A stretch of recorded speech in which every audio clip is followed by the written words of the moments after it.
Alright guys, today we're working on this 5th gen Toyota 4Runner right here. We're going to go ahead and change out the suspension, which includes the rear shocks, the springs back here, and the whole front coilover.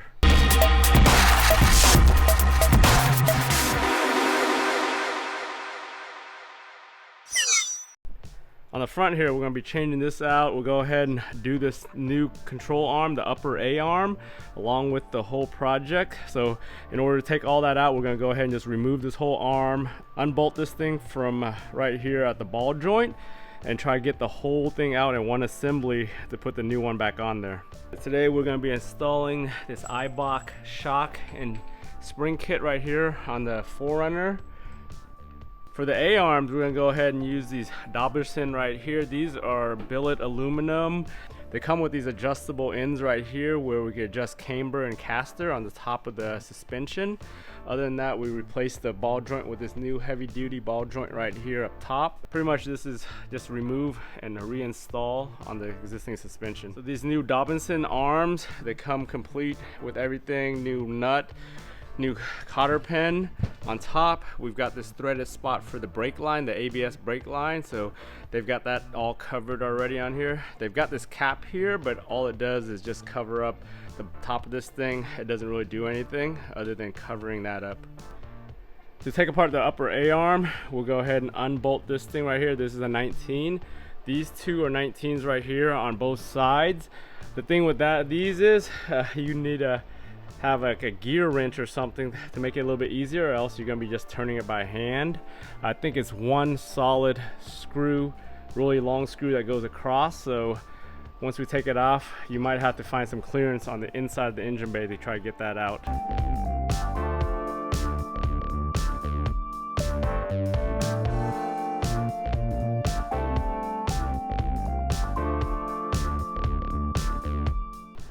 Next thing we need to do is pop this thing off using that special ball joint tool. The only problem is right now with the suspension like this, we need to lift this thing up. So we'll lift it up off the lift a little bit higher, get a little stand underneath here so we can lift this thing up. All right, so we got this thing still in the way of our screw to get to that. So we'll have to unbolt the end link right here to unscrew that or get that thing in there. So the end link is a 17, so we gotta unbolt the nut. And then you probably need another 17 to hold the other side so it doesn't spin.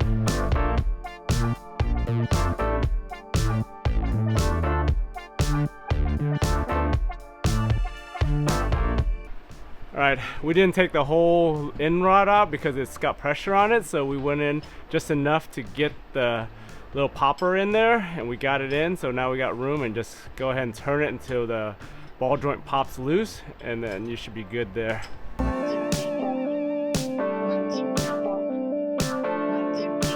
So once it pops, go ahead and remove the tool, remove the castle nut, and we should have that thing pretty much loose, and we could drop this whole arm down, and then you could reconnect the sway bar after that.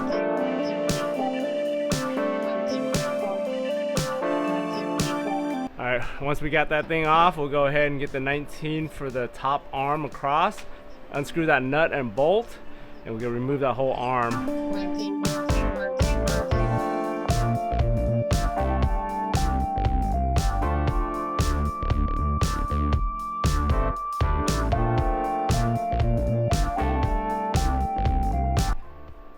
To pull that bolt out and the washer out, you kind of got to bend this piece of sheet metal right here to kind of clear it, and then once you do that, you can just pull it through.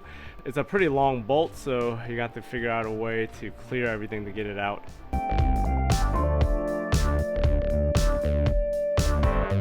Alright, we got it like halfway through, but it's hitting something under the hood, so we gotta go look under the hood. And so up here we see it's getting stuck right at the bottom of the battery. So you might have to loosen your battery or slide the battery over to get to it.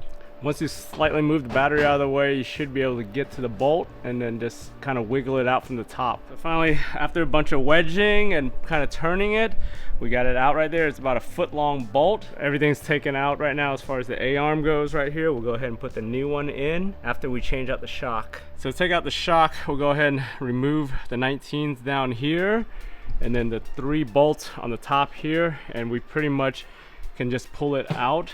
There might be some pressure from the control arm, but since we unbolted the A arm, there shouldn't be any more pressure from the sway bar or anything down here.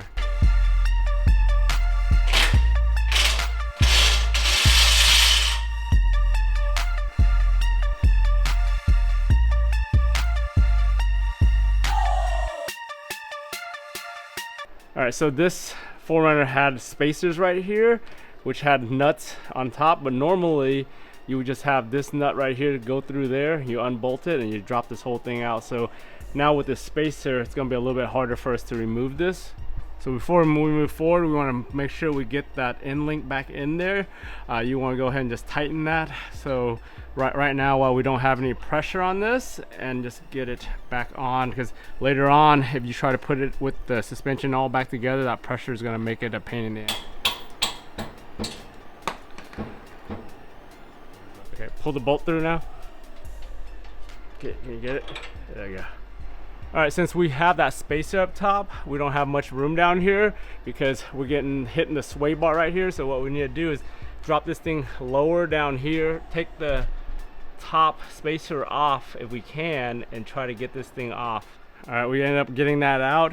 What we need to do is just a little bit of help to get us the bottom here down clear, just to clear that little bolt and nut on the back side of this guy. And we were able to just squeeze it out the side right here and get it just cleared enough by like 1/8 of an inch to get that thing wedged out in one piece. So we got the two new ones. Just make sure everything's correct orientation as far as the position of your 3 studs here when you put it on, because those things need to line up perfectly, as well as the bottom, because you can't really turn this thing inside without a spring compressor. So on the actual vehicle itself, you have the one center one that's straight back, that's lined up straight, and then you have the other 2 on the outside here. So you just gotta line up the new shock and coil over to that and make sure it's in the right orientation to fit at the bottom.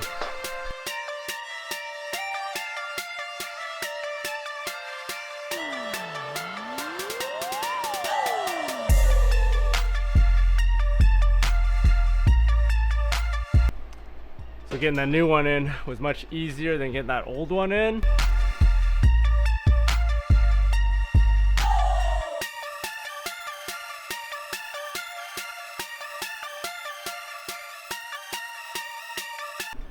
All right, now that we got the shock in, we want to go ahead and just tighten the 3 top nuts right here, just to make sure it's all fully seated. The bottom one here, we're gonna wait till we have it on the ground with the wheels and go ahead and just tighten that with load on the suspension because of the bushing. If we tighten it now, what's going to happen is it's going to tighten and the bushing is going to twist when it goes down to the normal riding position. All right, we got everything bolted up top there, all the way down. Just hand tighten down there. We're going to do that later as far as the torque goes to make sure that bushing's saved.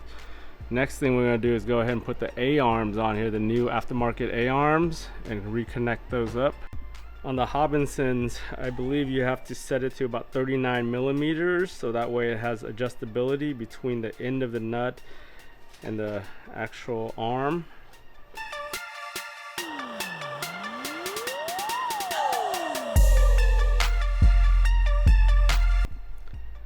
So when you set that 39 millimeters, you want to make sure you have it kind of equal distance on either side, because what happens is once this thing is locked in, you have the only adjustment here. When you turn this thing outward, it separates this thread and this thread in here, and if you go the other direction, it closes both threads. So you need enough thread on either end to open or close it. We go ahead and just line it up and everything, and we'll have to get the bolt in line and get that thing back in there. When you put the washer in, make sure that the concave side goes to the outside of the bushing, and that you don't go this direction into the bushing, because you want to leave that space where this thing tightens down but still gives it a little bit of room to move inside the bushing. If you turn it the wrong way, you're not going to seat this correctly onto the bushing, and then you're going to close that gap up. So the Dobinson kit comes with caster adjustments. So when you go onto here, you'll see that there's a gap on both sides. You have to put a spacer that it comes with on either side to either move the wheel forward for the caster or move it backwards.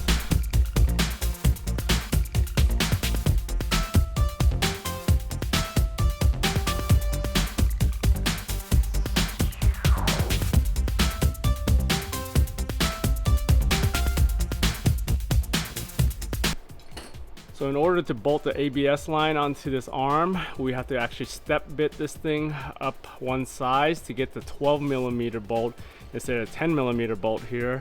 And then down here, we loosen this for now because you actually have to free up a little bit of slack down here and on this mount for the ABS sensor. That way we can get some more room up here so we can get this up.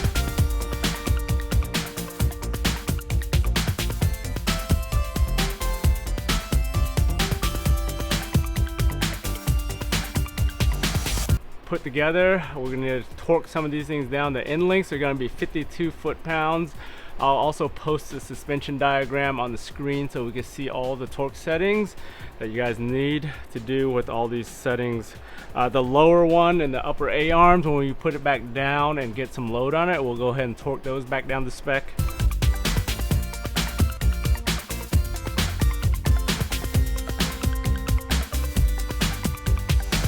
Alright, so we got everything tightened up on this side. One thing with the brake line, because of this thing as being so big, you actually have to free up a little bit of slack. So what we did was sprayed a little bit of WD-40 on here and just try to slide that bracket down a little bit. Same with up here, you could just slide that, give it a little bit more room, and that way you give a little bit more slack here and it's not as tight. But overall, got everything back, and we're gonna go ahead and do the other side off camera. But the other side is just gonna be the same as this side as far as taking everything apart and redoing it. And then once we do that, we'll get back to the back.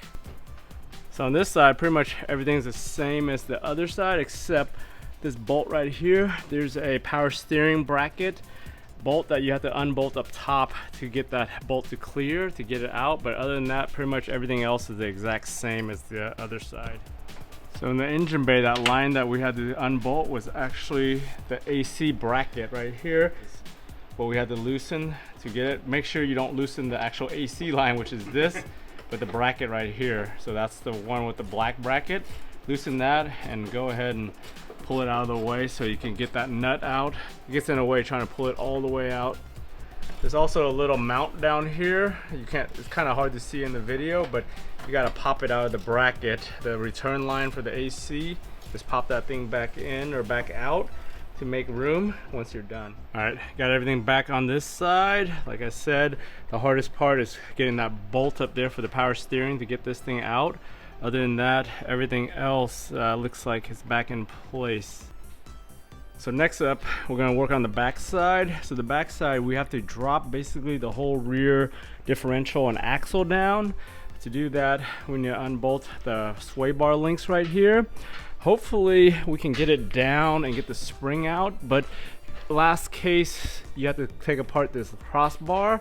Once you take apart that crossbar, it'll definitely drop down, but we're trying to avoid that by just trying to do the sway bar links and then see if we can pull it down. Yeah, once you unbolt the shock back here with the bolt up top here and then down here with that bolt right there, pretty much the whole rear axle just drops down. Just make sure you have a jack of some sort to hold it up so you don't drop it too far down, and take the spring out. To loosen the upper shock, you actually have to hold the shock with an 8mm while you turn the 17mm nut.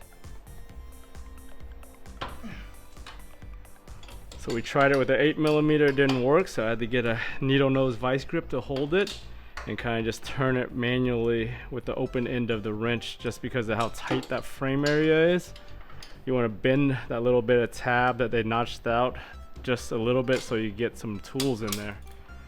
Once you break the initial torque on the nut, you should be able to just turn it without that piston spinning on you. So there was still a bunch of tension on top, so we ended up just leaving it with the nut on it, and we're gonna go ahead and lower the lower bolt right here and just take this out, and then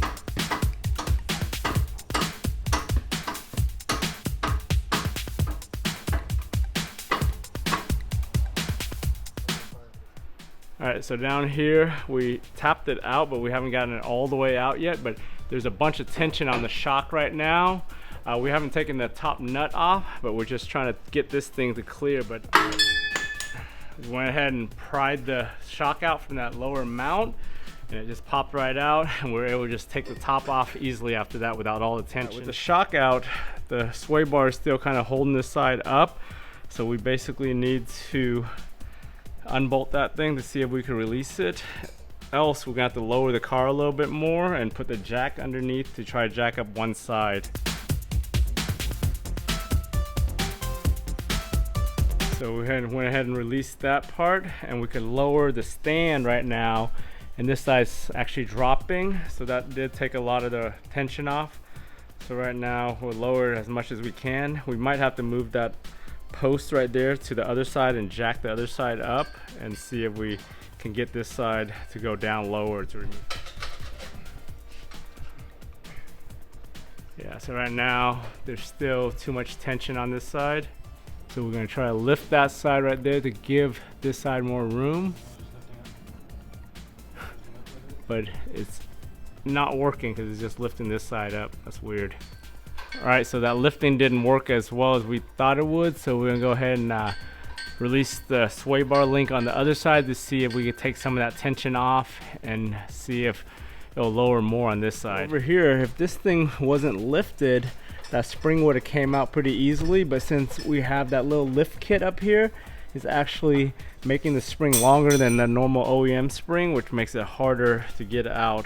We're trying to avoid unbolting this crossbar or anything else to get that spring out, but we may have to do that. So far nothing works. We're gonna go ahead and just take apart the other shock on the other side and hold it up with this bar right here and see if we can get the springs out that way. We should be able to do that once we do this. We're gonna go ahead and drop this shock on this side, so now the whole differential and rear axle is loose with no shock holding it, so we can lower it right here and maybe get a little bit more room to pull the spring out. Another thing to be careful with is your brake lines. So your soft brake lines are right under here. They follow this arm and they connect to the hard lines right here, so you don't want to overextend it too much to get in the way there. So with both shocks out, it still didn't go as low as we needed to go, so we're just trying to lift it again with that. Lift it up a little bit more just to get an angle on here. And we'll see now. All right, so what we did was just pull this thing down a little bit, and it gave it that extra ½ inch to clear. So now we go ahead and just get the spring and everything back into here, the new one. All right, so go ahead and get the new spring in. Without that spacer on top, we should be able to get this right back into where it needs to be. All right, so that was pretty easy to get this thing back in. Just slip it in there, line up the perch, the spring stop and everything just to get it centered into the hole, and then we'll get to the other side. All right, yeah, once we centered it, I went ahead and lowered this side over here to give this thing some pressure and some tension to hold the bump stop and everything in place. So now that we got this side, we'll go ahead and do the same by lifting this side up over here so we get the other spring out and back in the same way. Okay, so on this side we got the same kind of angle we had before. So on this side we'll see if we get the bottom perch out. Yep, same. So all right, so that's pretty easy there. We'll get the other spring in here and then do the shock and reconnect everything. As far as getting the lower spring in, they recommend to do it like a half or a quarter away from the end of the perch stop at the bottom, so it doesn't squeak or anything when it's actually traveling. All right, so we'll go ahead and lower this side while he lines up the spring on that side. So on the Eibach shocks on the rear, they comes with these billow covers, but it's not slipped over here, so you gotta use some elbow grease and some strength and just squeeze it through clear so it can get past this thing so you can bolt it to the bottom.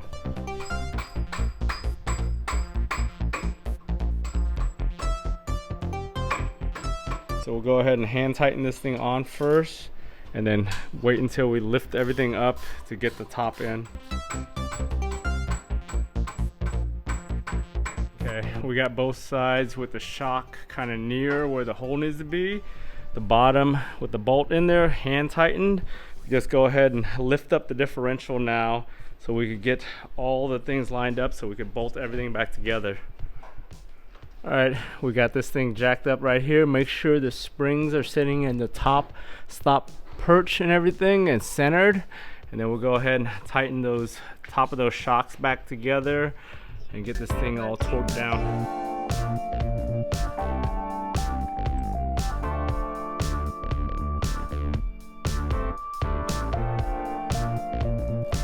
We'll finish up the install with tightening everything up. So the Eibach uses a 19 millimeter, and then it's got a 19 millimeter little spot on the actual body to hold it when you're tightening it down so it doesn't spin the shock. As far as torque for everything, this thing and that thing are only like 15 or 18 foot-pounds, so that's basically hand tight. The bottom right here is 72 foot-pounds, and that's pretty much all you really need to torque back here.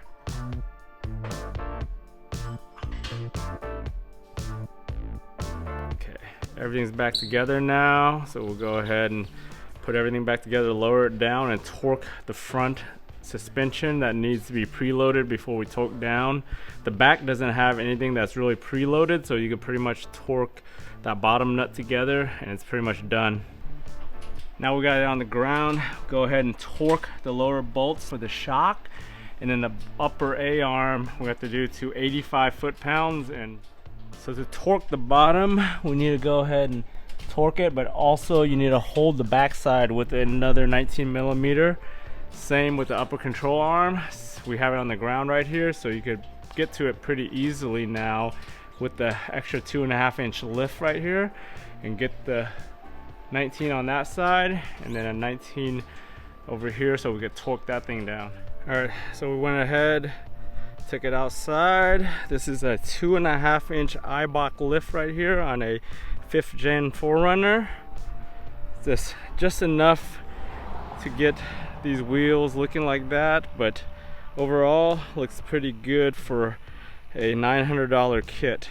So after this, we'll definitely need to get a professional alignment from a shop that's willing to work on these control arms and get everything dialed in and set correctly, especially since this thing has upper and lower camber adjustments now. Yeah, one of the casualties of this project was all these little covers, those plastic covers that cover the engine. They're all deteriorating, which is normal for these 4Runners, the GXs, and the FJ Cruiser. Luckily, you can replace those on Amazon for like 15 bucks for new replacement rubber ones, which will probably deteriorate on you in a couple years anyways, just like these OEM ones. This project was pretty simple. Took probably 6 hours with a lift inside the garage. It'll probably take you all day if you had to do this by yourself. It'd be much easier if you have a couple hands to help you out. But if you guys found this video useful, give it a thumbs up. If you haven't subscribed to your channel, go ahead and subscribe to your channel.